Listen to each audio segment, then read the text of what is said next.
So, good evening, each and everyone. Our topic for today, or our topic for this video, is all about the chapter 11 contents, and it's all about it. It is entitled Switch Security Configuration. First, in this chapter, it will talk about the secured and used ports. It is said that the layer 2 devices are considered to be the weakest link in company security infrastructure. Layer 2 attacks are some of the easiest for hackers to deploy, but these threats can also be mitigated with some common layers of 2 solutions. So it is said that in terms of being easiest to be attacked by the hackers, it is said that it is a layer 2 devices. All switch ports interface should all switch port interface should be secured because before the switch is deployed for production use. How a port is secured depends on its function. A simple method that many administrators use to help secure the network from unauthorized access is to disable all unused ports on the switch. It is said that when there is an unused port on the switch, you should what we call this, you should disable it for the malware sh- for the malware should not be, you know, should not bound by malware, but the hacker should not go inside your network. And also, and for example, if a Catalyst 2960 switch has 24 ports and there are three fast Ethernet connection in use, it is good practice to disable the 21 used ports. Why? Because Navigator is in use port and issue the Cisco's iOS shutdown command.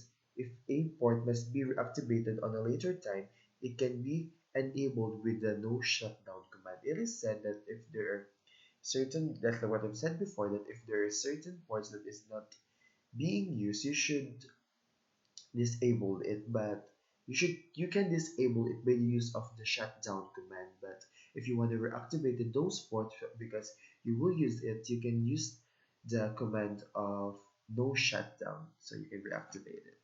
To configure a range of ports, use the interface range command. It is said to configure those range, or the, yes, when we talk about range, it is, the range what it is. We're going to use the interface range command to configure it.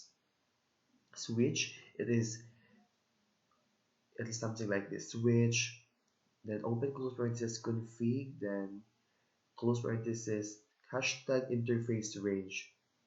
That is the command on to configure a range of ports. Okay, so we will go to second one. It is the VLAN attacks review. It is said here in the VLAN attack with a quick review of VLAN hopping attack can be launched in one of three ways. First, spoofing DTP messages from the attacking host to cause the switch is enter trunking mode.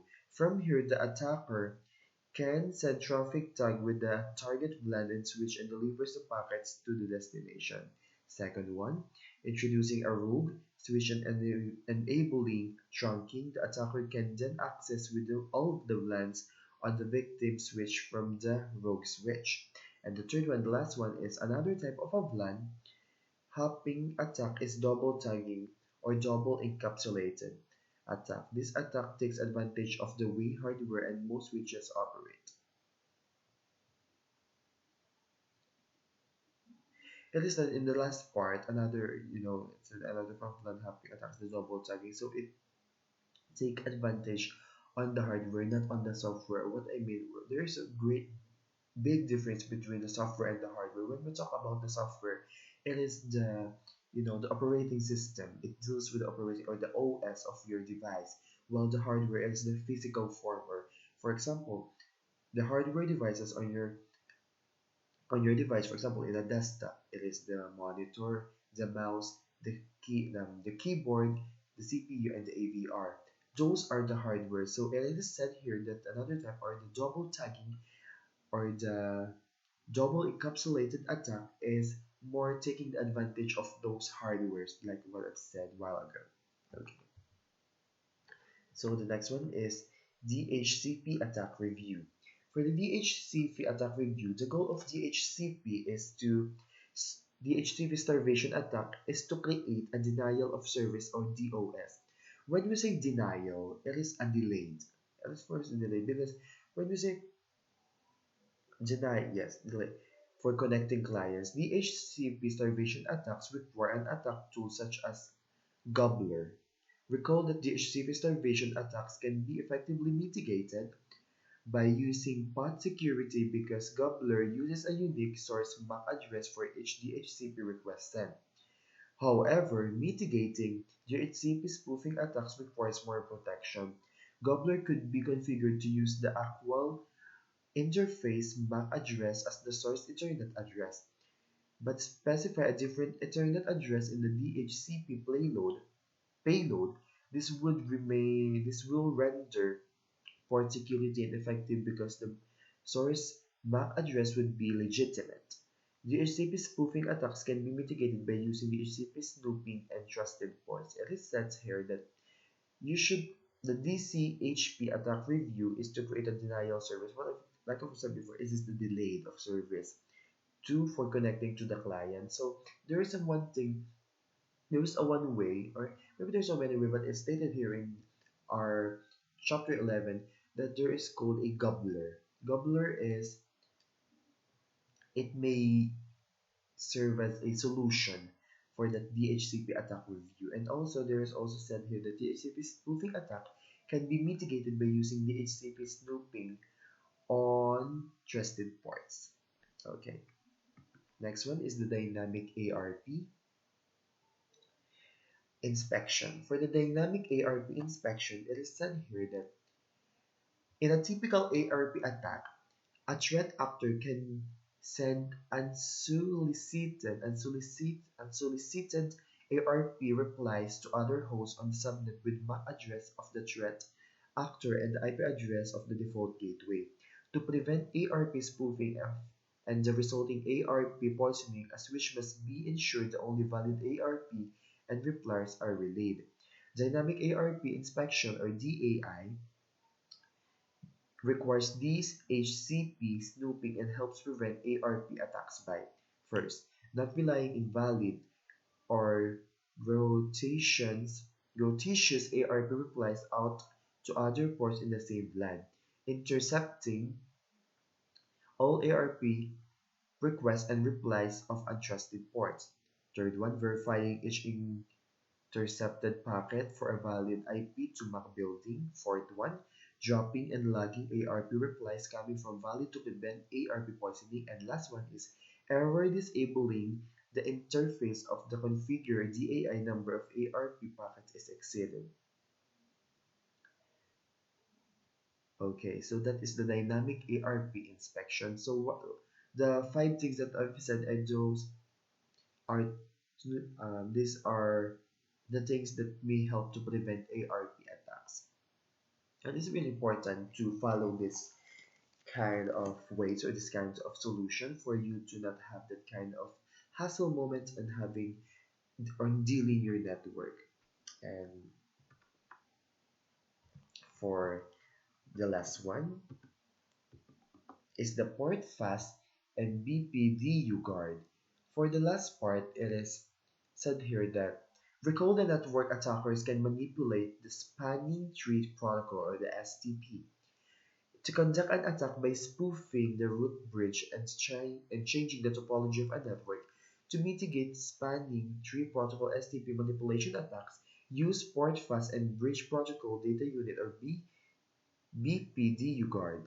First, Portfast. What is Portfast? Portfast immediately brings an interface configured as an access or trap on the port of the forewarning state for a blocking state, bypassing and listening and learning states.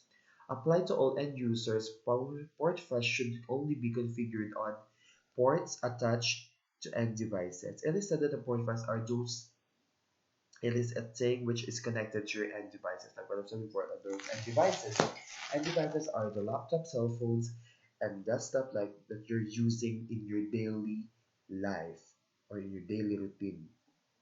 Next one is the BPDU guard. BPDU guard immediately ever disables a port that receives a BPDU.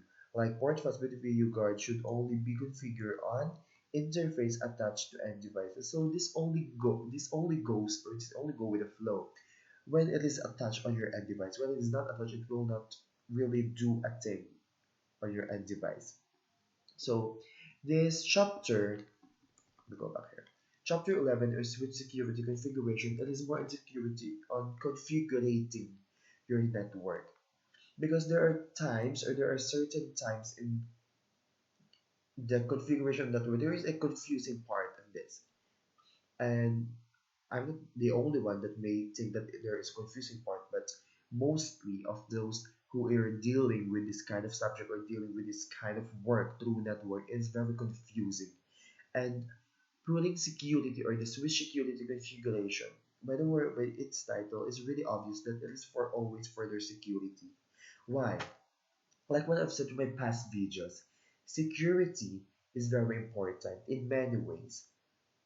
Like in chapter 10, like I've said, in the internet, there's always a security that may lead or that you should have for you to not have that kind of regret of having or not having your confidential files really connected with this configuration. It's really important because you're doing a network, you're doing it by yourself, and you know that it is important for you. And means of being important is the means of having a security for your configuration because it is like what said in the first part, you know, that the layer 2 is the more or the layer 2 devices are the most devices that that may lead into that kind of that may it is the easiest part of the hackers to hack with, you know, because so there are certain ways to prevent to be hacked by a hacker.